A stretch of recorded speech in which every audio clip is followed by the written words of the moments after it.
Hello, my name is Shpend Ahmeti, and today I'm with Dior Halili and Partini Mary. We will have a panel discussion on the recent report that we have conducted for the digital maturity and digital transformation journey for the manufacturing industry with focus on the wood and food processing sector. Can we have the presentation?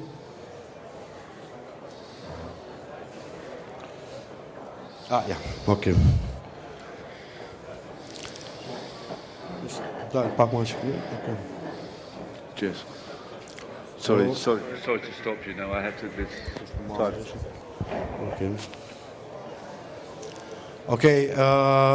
Today we'll talk about the digital transformation overview of this report, the approach and methodology that we used, the sector overview, key findings. Spencer, speak louder. Okay, recommendations and the roadmap toward the digital transformation. The challenge that we faced was that we had limited information regarding the digital maturity overall for all industries in Kosovo, but especially for the wood and the food processing sectors. The approach that we used, the scope of work, was that to identify the ICT providers, identify the level of digital maturity that the companies are right now, and also provide a roadmap toward digital transformation. The output that we have is a snapshot of the ICT providers, the digital maturity level of the food and wood processing sectors, but also the roadmap toward the digital transformation. We used an approach and a methodology that is employed by big consulting companies like Deloitte, McKinsey, and Gartner. We were focused to know the digital maturity level.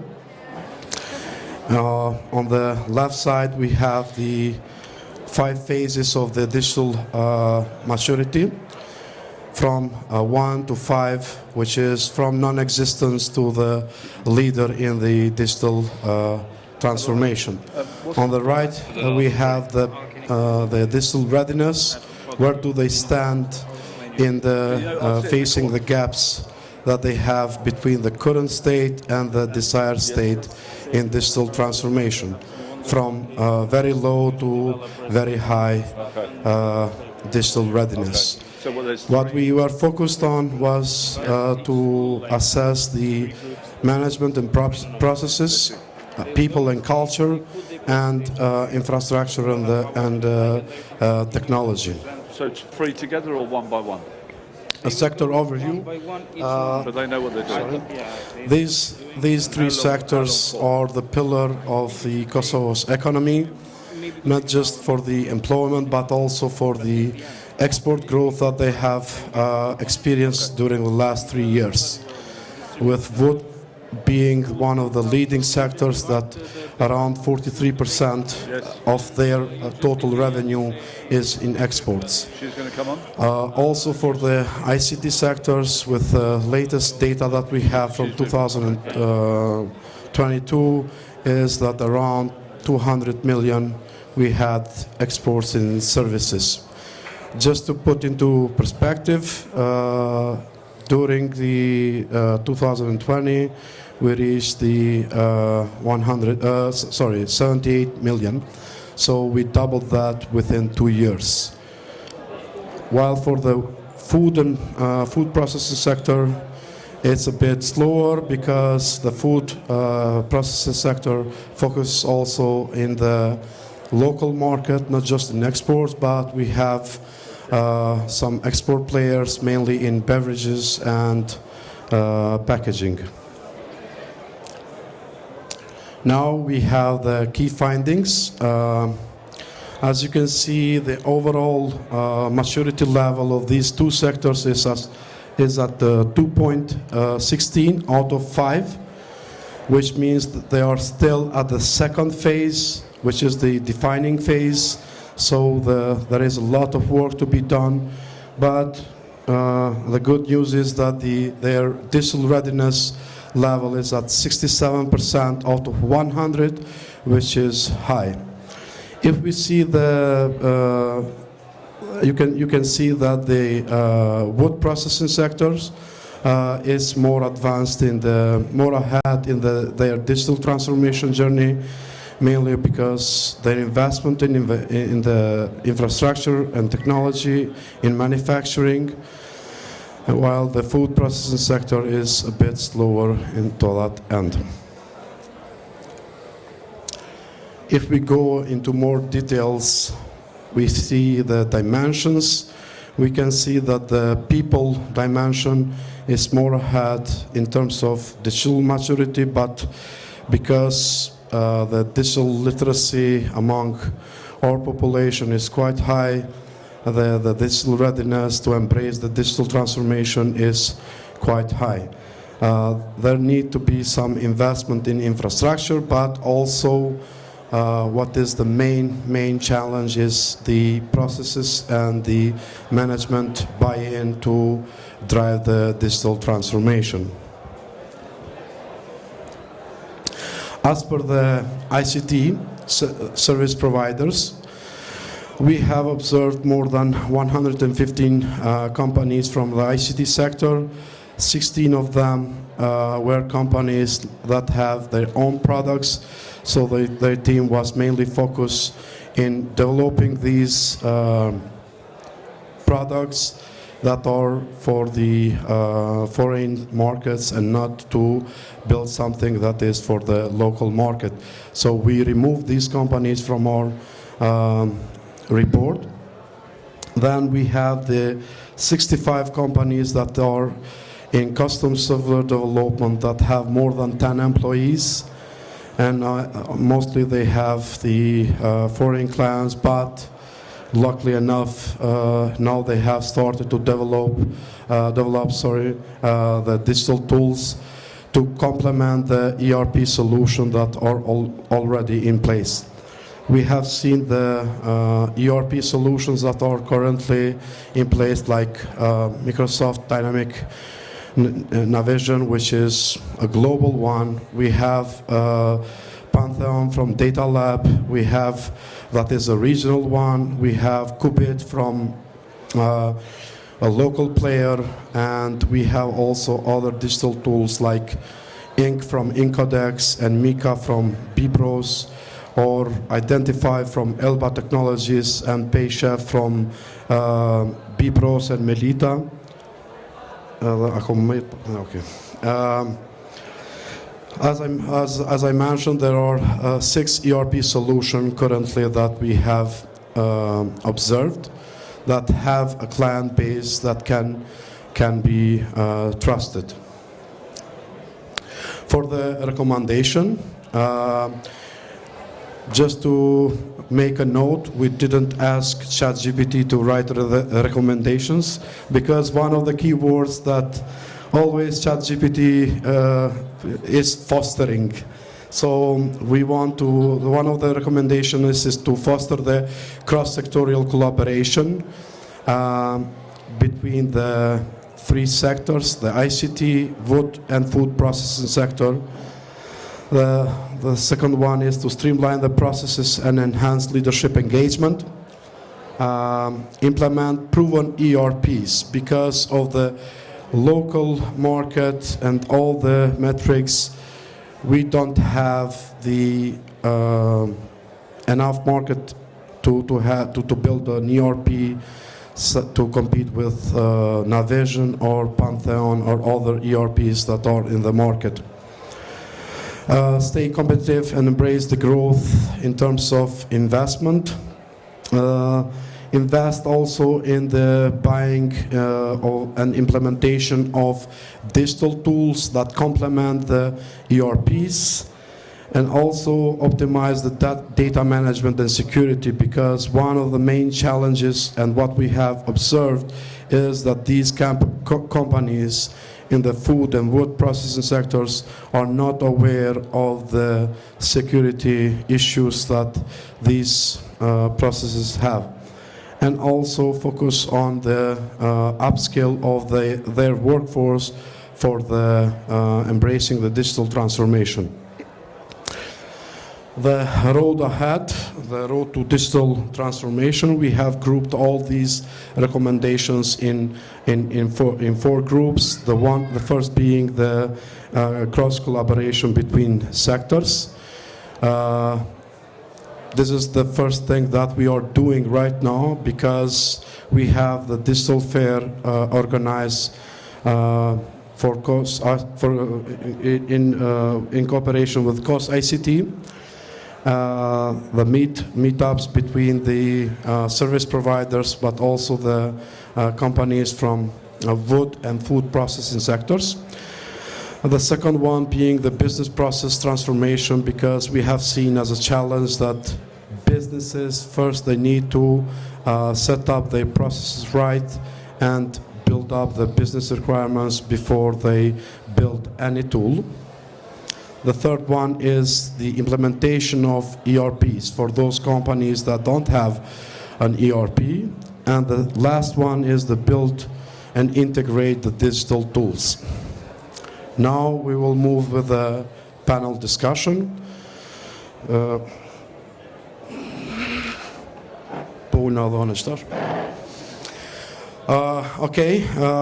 I mentioned, I am here with Partin from Incodex, and with Dior from the who is the ICT lead of the component from the USAID Compete, that has done a tremendous support for the three sectors: ICT, wood, and food processing sector. I will start the conversation firstly by asking Dior, based on the recommendations and also seeing all what is happening right now in the industry, what the project is doing to drive this digital transformation for the food and wood processing companies. Hi everyone, thank you. In order to kind of give a reply to your question, I need to go a way back in terms of to provide also the audience, but also to all the interested parties some contextual background. So the Compete is a 5 years project.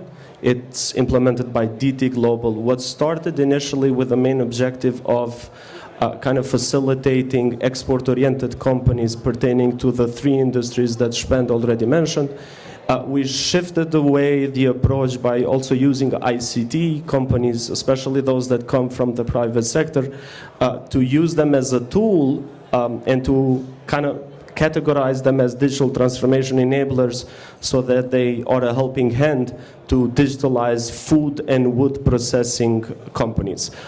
This falls under the technical area of business sophistications out of the 5 that the project kind of implements. So what we wanted to do is to find companies that have the technical capabilities and they are open to co-creation by kind of resulting in a multi-layered partnerships. And this is what we have been doing so far. We have 2 cases, successful cases, one of them being Incodex, the other being Bibros, where both companies kind of identified companies from the other spectrum, which is food and wood processing companies, by firstly developing the blueprint, which is the preconditional to the digital transformation implementation, but then also embarking on the technical implementation of the findings. The report was kind of to give us a baseline, so where do we stand? We already have 2 cases that we want to pilot this. While the recommendations that you provided, and I want to kind of, I'm very appreciative, and the USAID Compete project is appreciative of your great report, kind of provides us the baseline for also follow-up activities, digital fair being one of them. So kind of Shpend briefly mentioned that together with STIC, we co-organize the digital fair where both Parten, but also other entities falling on the domains that you mentioned are providing their digital tools, and we as the project, we're kind of facilitating the meetups between the interested parties. More to come, especially we're going to have a comprehensive feedback after the meetings, but to delve into specific, I think Parten will cover the cooperation. Thanks. Thank you very much, Dior. Now, I would like to ask Martin what Incodex is doing to support the sectors. Dior mentioned that you're building a digital tool for manufacturing industry, but what you are doing precisely toward that? Thank you. So what we're precisely doing is, in collaboration with USAID Competes program, we went to two of the biggest companies in the food sector, and we did a needs assessment to see what they need in terms of digitalization, what they currently have, and as a result, we are currently developing some modules that will be integrated into their current ERP systems that they have in place. The first, from the needs assessment, the first need that we saw that they don't have digitized yet is the sales and the distribution as well. And from that, you cannot do sales and distribution if you don't have an inventory model. So we are implementing these three modules as a first step. So yeah, these models will be integrated with their current ERP systems because both companies have big ERP systems implemented like Navision and such. And the idea was not to have them remove these big systems, but complement on what they already have and help them get more data and help them become better in making informed decision as part of this digital transformation project. I just have one easy question for you. What are the challenges in implementing these digital tools? Yeah, the challenges, so per your context, Incodex is a company that exports its services 100%, and this is one of the first initiatives for Incodex to work with local companies. So there are a lot of challenges. The difference when we work with international clients is it starts from requirements. Like some companies have a better idea of what they want, some companies don't. So that was one of the biggest challenge coming to figuring out what we want to do together, because the project is a co-financing project. Incodex is also financing a part of the project. So that's one of the biggest challenges. The second challenge I would say is implementing big ERPs and not using 100% of the features that they currently have. So big companies not planning or not having a digital strategy, like they implement a big ERP and in the end we have two people feeding data, and it should be the other way around. The ERP should get data from all the employees. So that's what we're trying to do. That's what how we're trying to help these companies to get more data in their systems. The last challenge, which I think is where it's close to not becoming a challenge, is the leadership, which I expected to be harder in the beginning when we started this initiative. I expected to be harder to convince local companies to invest in digital transformation projects, but now I think they are seeing the importance of digital tools and yeah, getting better at data collecting and making decisions based on data. Okay, thank you very much, Martin. Dior, you mentioned that the project is doing some of the, and this is one of the events that is supporting besides other things. I just want to invite everyone to visit the booths that we have downstairs. We have 8 companies, and each of them is specific in their solution that they are providing, from e-commerce to big ERPs, but also the digital tools that they are being built. It can help also maybe to give feedback. And yeah, thank you very much. And I would like, if you and Dior don't have to, okay. So the whole idea behind the support, both with Incodex but also with Bibiros, was not to limit the end beneficiaries only to 2 in this case for Incodex, but also for MiCA 5 to 6. The approach is holistic in nature. So what we want to achieve is, these are just the initiation point. So we want to be as much open as possible in terms of scalability, but also kind of buy-in from the industry. And throughout our co-creation sessions with both of the grantees, in this case our partners, we overly emphasize this. The whole idea is for these ERPs to be kind of to spark something that others will follow with their own means. We're only facilitating the tiny approach, but I think all the legwork and all the hard work is being done by the partners. As per the digital fair you mentioned, the selective approach of the companies has stemmed from the digital transformation report. I'm pretty sure there are other professionally adequate ICT companies whose either products portfolio or project portfolio consists of digital tools. But the kind of the filtering option was to use this digital transformation report and go from there. Plenty of follow-up activities maybe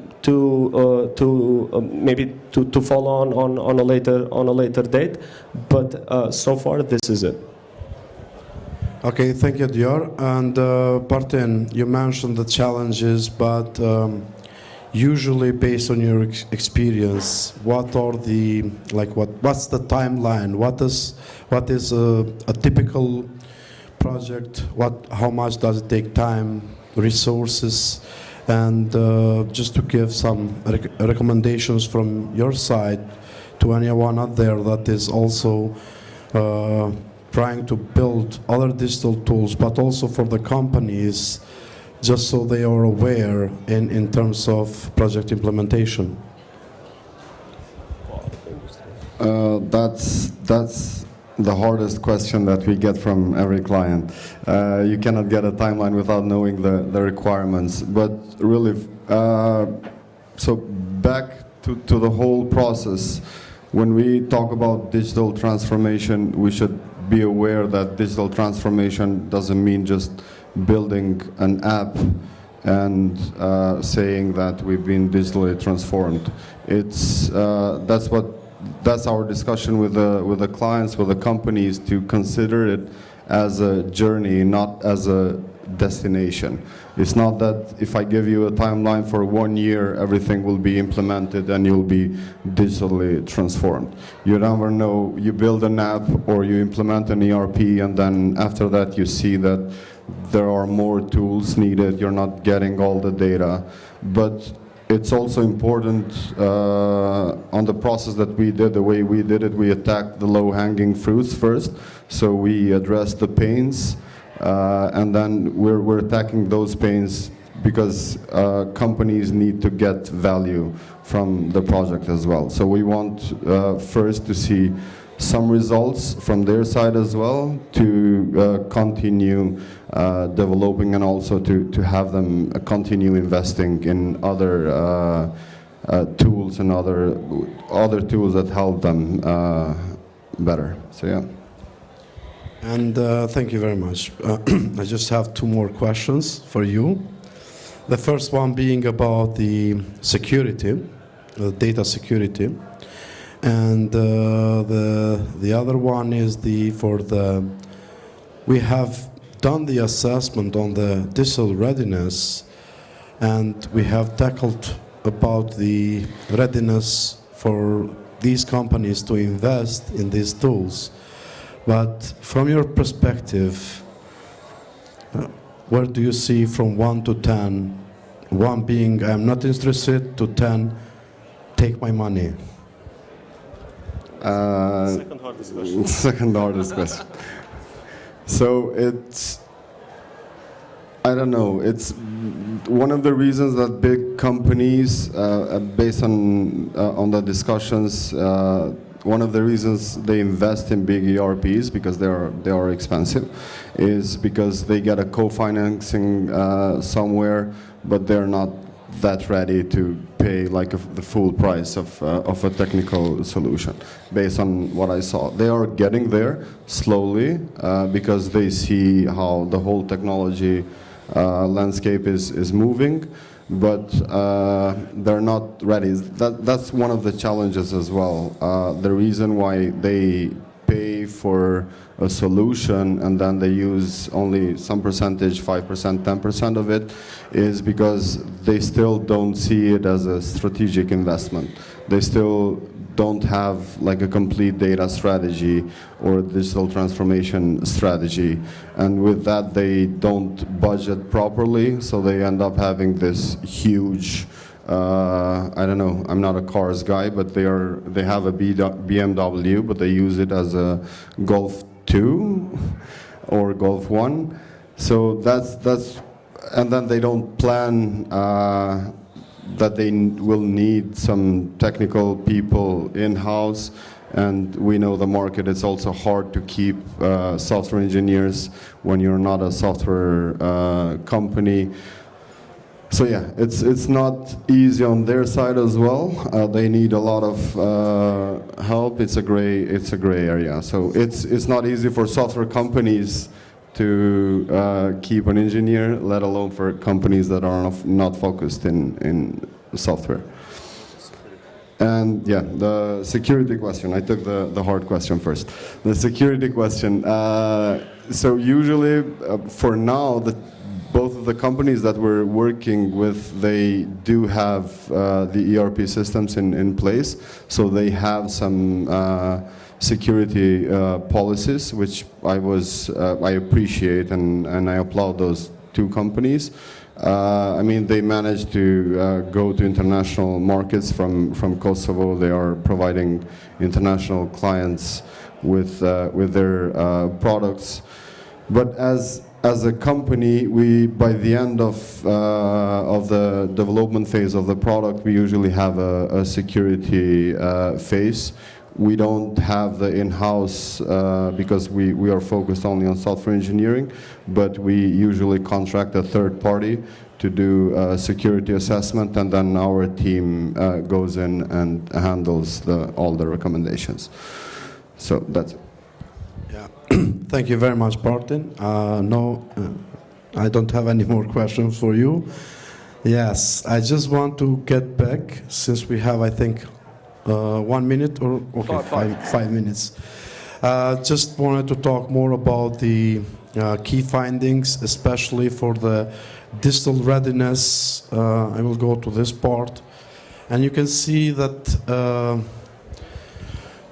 what companies currently are paying more importance in their business functions within the company. And you can see that finance has the highest level of digital readiness, because companies right now want to invest in digital tools or ERPs that, firstly, to complete the finance, human resources, but what is concerning is the business management, how they manage their business, but also the investments in IT. And here, if we go to see the dimensions that falls into the IT, is the infrastructure, data management, but also the security of these platforms. And also the production, they are giving a lot of importance to that, but the sales and marketing. So they are all like the important business functions within these two sectors. But just so, even if you are like a IT professional, a business process consultant, just to keep in mind that what the businesses are paying more importance right now, and so maybe you can add that to your journey. Thank you very much. Thank you for coming, and this is it.